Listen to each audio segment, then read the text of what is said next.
బులెటిన్లో మనం మరో బ్రేకింగ్ న్యూస్ చూస్తున్నాం. జమ్మూ కాశ్మీర్లో అసెంబ్లీ ఎన్నికల నిర్వహణపై కాసేపట్లో హోంశాఖ కార్యదర్శితో ఈసీ బృందం భేటీ కానుంది.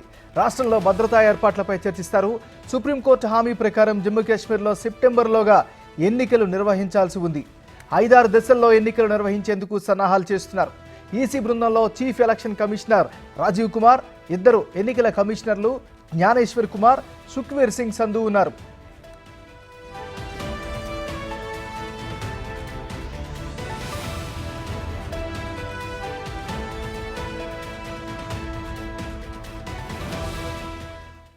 మనం బ్రేకింగ్ న్యూస్ చూస్తున్నాం. జమ్మూ కాశ్మీర్లో అసెంబ్లీ ఎన్నికల నిర్వహణపై కాసేపట్లో హోంశాఖ కార్యదర్శితో ఈసీ బృందం భేటీ కానుంది. రాష్ట్రంలో భద్రతా ఏర్పాట్లపై చర్చిస్తున్నారు. అదేవిధంగా సుప్రీంకోర్టు హామీ ప్రకారం జమ్మూ కాశ్మీర్లో సెప్టెంబర్లోగా ఎన్నికలు నిర్వహించాల్సి ఉంది. 5-6 దశల్లో ఎన్నికలు నిర్వహించేందుకు సన్నాహాలు చేస్తున్నారు. ఈసీ బృందంలో chief election commissioner Rajeev Kumar, 2 ఎన్నికల కమిషనర్లు జ్ఞానేశ్వర్ కుమార్, సుఖ్వీర్ సింగ్ సంధు ఉన్నారు. ఇక ఇదే అంశానికి సంబంధించి మరింత తాజా సమాచారాన్ని ఢిల్లీ నుంచి మా రిపోర్టర్ శివ లైవ్లో అందిస్తారు. శివ, చెప్పండి.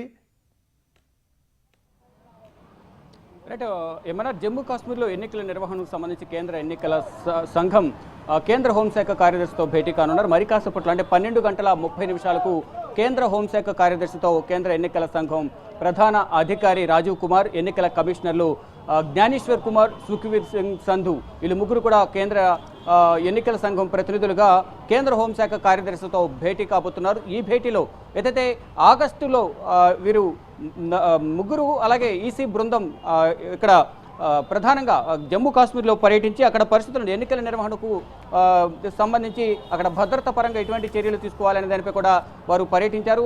ఆగస్టు 8 నుంచి 10వ తేదీ వరకు జమ్మూ కాశ్మీర్లో అసెంబ్లీ ఎన్నికలు నిర్వహణ కోసం వివిధ రాజకీయ పార్టీలతో కూడా వారు చర్చలు జరిపారు. చర్చలు జరిపిన తర్వాత ఇక జమ్మూ కాశ్మీర్ అంటేనే అక్కడ టెర్రరిస్టుల అటాక్, ఉగ్రవాదుల దాడులు ఎక్కువగా ఉంటూ ఉంటాయి. ఈ నేపథ్యంలోనే అక్కడ ఎన్నికల నిర్వహణ అనేది కత్తి మీద సాములా ఉంటుంది. కాబట్టి అక్కడ భద్రతా పరంగా ఎటువంటి నిర్ణయాలు తీసుకోవాలి, ఎన్నికల సమయంలో భద్రతను ఏ విధంగా ఏర్పాటు చేయాలి, కేంద్ర సహకారం ఎంతవరకు అవసరం అనే దానిపై కేంద్ర హోంశాఖ కార్యదర్శితో కేంద్ర ఎన్నికల సంఘం బృందం మరి కాసేపట్లో భేటీ కాబోతుంది. భేటీ అయిన తర్వాత మరి ముఖ్యంగా భద్రత పరంగా తీసుకోవాల్సిన నిర్ణయాలపైన అక్కడ ఎటువంటి భద్రతను ఏర్పాటు చేయాలి, ఈ భద్రతకు సంబంధించి రాష్ట్రంలో భద్రతా ఏర్పాట్లపై చర్చ, అలాగే ఎన్నికల నిర్వహణకు కావాల్సిన భద్రతా ఏర్పాట్లపై కేంద్రం నుంచి ఎటువంటి సహకారం, అంటే అక్కడ భద్రత అనేది భారీగా ఏర్పాటు చేయాల్సి ఉంటుంది.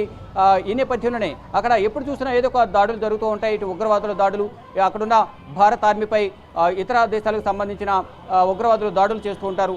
ఈ దాడుల మధ్య అక్కడ ఎన్నికల సంఘం ఎన్నికలు నిర్వహించాలి అంటే చాలా ఇబ్బందికర పరిస్థితులు అయితే ఏర్పడుతూ ఉంటాయి. ఈ నేపథ్యంలోనే అక్కడ భద్రతా పరంగా తీసుకోవాల్సిన చర్యలపై ఇప్పటికే ఆగస్టు 8 నుంచి 10 వరకు కేంద్ర ఎన్నికల సంఘం బృందం అక్కడ పర్యటించి వివిధ రాజకీయ పార్టీలతో, ఆ ప్రాంతంలో ఉన్న అధికారులతో అందరితో కూడా చర్చలు జరిపారు. ఇటు పోలీసు వ్యవస్థతో కూడా అక్కడ సంబంధించిన పోలీసులతో సంప్రదింపులు జరిపారు. అక్కడ ఉన్న గవర్నర్తో కూడా చర్చలు జరిపారు. చర్చలు జరిపిన తర్వాత భద్రతా పరంగా తీసుకోవాల్సిన నిర్ణయాలపై కేంద్ర సహకారం అవసరం కాబట్టి కేంద్ర హోంశాఖ కార్యదర్శితో భేటీ కాబోతున్నారు. 12:30 ఈ ఎన్నికలు సెప్టెంబర్లో నిర్వహించాలంటూ కూడా సుప్రీంకోర్టులో ఇచ్చిన హామీ మేరకు సెప్టెంబర్లో ఎన్నికలు నిర్వహించాలనేది ప్రధానంగా నిర్ణయం తీసుకున్నారు. దానిలో భాగంగానే ఈ నెల 20వ తేదీ కల్లా, అంటే ఆగస్టు 20వ తేదీ కల్లా జమ్మూ కాశ్మీర్కు అసెంబ్లీ ఎన్నికలకు సంబంధించి షెడ్యూల్ కూడా విడుదల కాబోతుంది.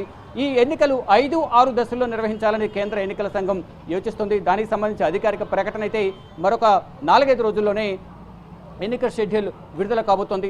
వీటితో పాటు మరో 4 రాష్ట్రాలకు సంబంధించి కూడా ఈ సంవత్సరమే అసెంబ్లీ ఎన్నికలు ఉన్న నేపథ్యంలో మరి ముఖ్యంగా జమ్మూ కాశ్మీర్కి సంబంధించి ఎక్కువగా ఇంపార్టెన్స్ ఉంటుంది. కాబట్టి జమ్మూ కాశ్మీర్లో ఎన్నికల నిర్వహణకు సంబంధించి కేంద్ర హోంశాఖతో చర్చించేందుకు మధ్యాహ్నం 12:30 కేంద్ర ఎన్నికల సంఘం బృందం భేటీ కాబోతోంది.